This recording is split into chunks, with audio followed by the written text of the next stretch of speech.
أعوذ بالله من الشيطان الرجيم.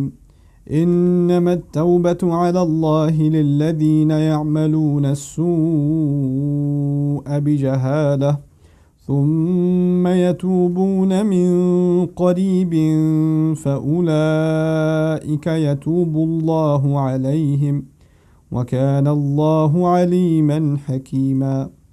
رب اشرح لي صدري ويسر لي أمري واحلل عقدة من لساني يفقه قولي. فالحمد لله والصلاة والسلام على رسول الله وعلى آله وصحبه أجمعين ثم أما بعد. السلام عليكم. قرآن ويكلي. আজকে ইনশাআল্লাহ আমি আপনাদের সাথে সূরা নিসার 17 নম্বর আয়াত নিয়ে কিছু কথা বলবো। বান্দা যখন আল্লাহর দিকে ফিরে আসে, আল্লাহ তাআলাও তখন তার বান্দার দিকে ফিরে আসেন। আল্লাহ তাআলা বলেন, ইন্নামাত তাওবাতু আলাল্লাহ। ফিরে আসা, কেউ যদি খাঁটি মনে সত্যিকারভাবে আল্লাহর দিকে ফিরে আসতে চায় তবে তাকে কিছু শর্ত মেনে নিতে হয়। অন্য কথায় আরবি শব্দ ইন্নামা বিশেষ কিছু বোঝাতে ব্যবহৃত হয়ে থাকে। আপনি যখন প্রশান্ত হৃদয়ে আল্লাহর দিকে ফিরে আসার চিন্তা করেন, আপনি এই শর্তগুলো পূরণ করে ফিরে আসতে পারেন। তাই আয়াতের প্রথমে ইন্নামা শব্দটি ব্যবহার করা হয়েছে। আল্লাহ তাআলা বলেন, ইন্নামাত তাওবাতু আলাল্লাহ। নিশ্চয়ই আল্লাহ তাআলা আপনার তাওবা কবুল করা তার নিজের উপরে অপরিহার্য করে নেবেন। যদি আপনি এই শর্তগুলো মেনে নেন, তিনি নিশ্চয়ই কবুল করবেন। লিল্লাযীনা ইয়া'মালুনা আস-সু'a বিজাহালাতিন। এই তাওবা গ্রহণযোগ্য হবে তাদের জন্য।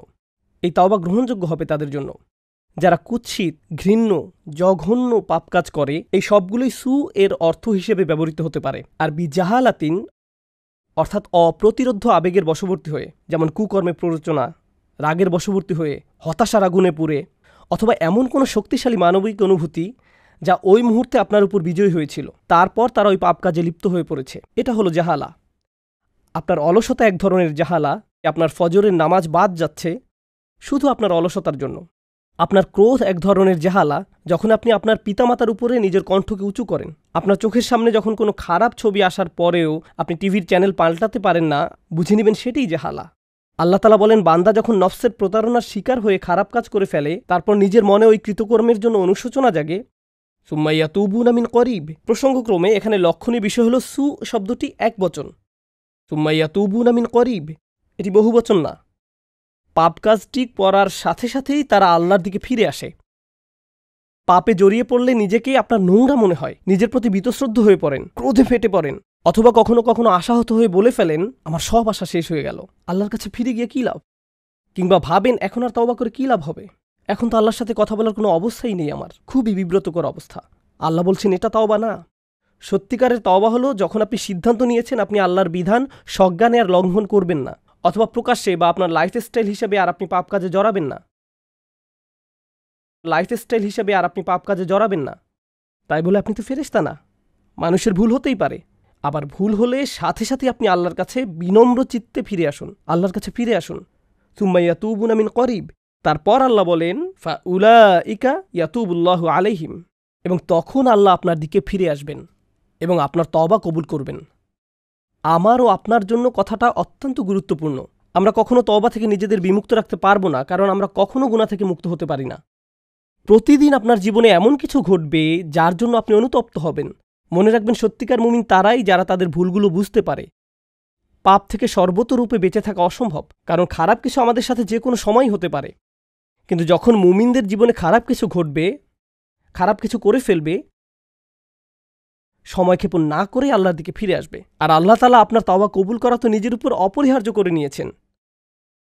ওয়া কানা আল্লাহু আলিমান হাকিমা। আর আল্লাহ হচ্ছেন সর্বজ্ঞ এবং পরম জ্ঞানী। আল্লাহ জানেন আপনি কি অবস্থায় আছেন। আপনারা জানেন, একজন অপরাধীর অপরাধ যখন বিচারকের সামনে উপস্থাপন করা হয়, তখন অপরাধী ব্যক্তি এবং তার পক্ষের উকিল বিভিন্নভাবে বিচারকের সহানুভূতি আকর্ষণের চেষ্টা করে। যেমন তারা বলে, আপনি জানেন যে মূল ঘটনা এমন ছিল না, অথবা মূল ব্যাপারটা শুনলে হয়তো আপনি আপনার সিদ্ধান্ত থেকে ফিরে আসবেন।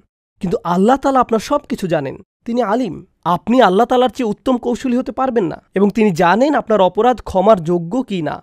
ওয়া কানা আল্লাহু আলিমান হাকিমা। আল্লাহ হচ্ছেন সর্বজ্ঞ, পরম জ্ঞানী। তাই আমি আল্লাহ তাআলার কাছে দোয়া করি, এই রমজানে তওবা করাটা যেন আমাদের অভ্যাসে পরিণত হয়। তওবা যেন আমরা নিয়মিতভাবে, সচেতনভাবে এবং সজ্ঞানে করি। মসজিদে সবাই যখন দোয়া করে আপনি তখনই শুধু তওবা করেন এমন না।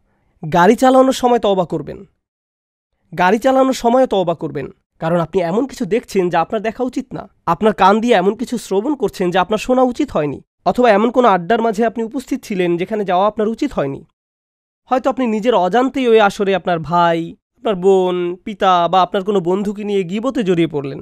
আপনি এমন ব্যক্তি না যে স্বীকার করে না যে ওটা আসলে গীবত ছিল। আপনি ওই রকম ব্যক্তি যে নিজের ভুল ধরতে পারেন আর বলেন ওইটা আসলে গীবত ছিল। আপনি নিজেকে চেক করেন আর তাওবা করেন।